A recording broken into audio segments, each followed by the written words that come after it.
It's time now to quickly review today's newspapers. Regrettably, we do not have our amiable ombudsman of this year and Arise Media Group with us, Mr. Kaide Komolafe. So we are just going to start with this day. All right, absolutely. Yeah. We'll go straight into this day. We meet our own KK.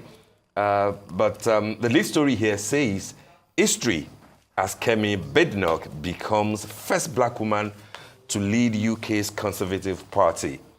New opposition leader vows to hold government to account, return our party to power. We had a lengthy discussion about Kemi Badenoch and the historic occasion, making her the first black woman to lead a major party in the UK. So we had that discussion earlier. On top of that story is the story of Makinde 2027 elections will be APC versus Nigerians, not between PDP and ruling party. Or just PDP leaders to unite against external control. It looks like at least there is still a voice for PDP. It would look like only that of the Minister of FCT, who wears the toga of PDP, but who in inside, is APC. On top of that story, a story that will be found on page 5 of this day on Sunday, post-election violence looms in United States as Washington State puts National Guard on standby. That's a bit scary, isn't it? It's only a few days away now, and the fact that this statement has even been put out. I mean, this is definitely going to be one of the most watched presidential elections in history. Yeah. Donald Trump against Kamala. Well, Donald Trump running for the third time in a row, hopefully losing for the second time in a row. But this post-election violence. In the American election? It's not a first. It's not a first. We did have a Roosevelt who did win 3 elections in a row, had 3 terms, but and he was the last to do that, FDR.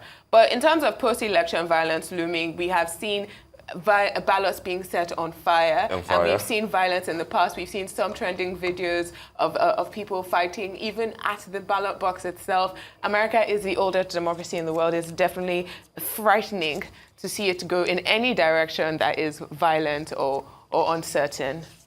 All right.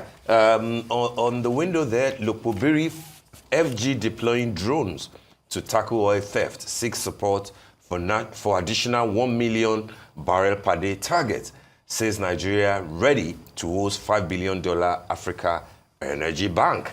Africa Energy Bank will be interested, isn't it? Yes. I had a boss, Barrister Jimoh Ibrahim, who had the Energy Bank of Ghana, Energy Bank in Ghana and in Sao Tome in those days. I'm not sure what has happened to that. Well, the Africa Energy Bank, they spoke about it at Africa Oil Week because it's officially got into the takeoff stages. Yeah. Last but not the least, police arraigned protesters who slumped in court stage date.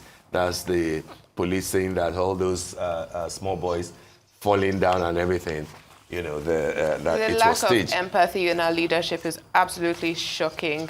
Absolutely. Absolutely shocking and horrifying. All right. Do we have time for this day style? For this day style, I don't think we do. I don't think we do. It doesn't look like that, but it's a beautiful cover, isn't it? Yes. Showing who's on the cover there? Folake Akindele, 25 years of Tiffany Amber, which he celebrated last night with a beautiful, absolutely beautiful fashion show here in Lagos. Fantastic. That's part of the November to Remember thing that I mentioned. Of course. Art, Fashion Week. So many places to go, so many things to see. Yeah. Lovely. Yes. All right. That brings us to the end of the morning show today. Thank you for watching and do stay safe. I'm Steve Ayorinde. And I'm Shaitan Atigari. It's been a great show with you. It's been great with you on the show. Do have a great week. Well, I'm Adesu Agirosa again from my entire team here in Lagos, Nigeria. Enjoy the rest of your morning and, of course, the rest of your day. Goodbye.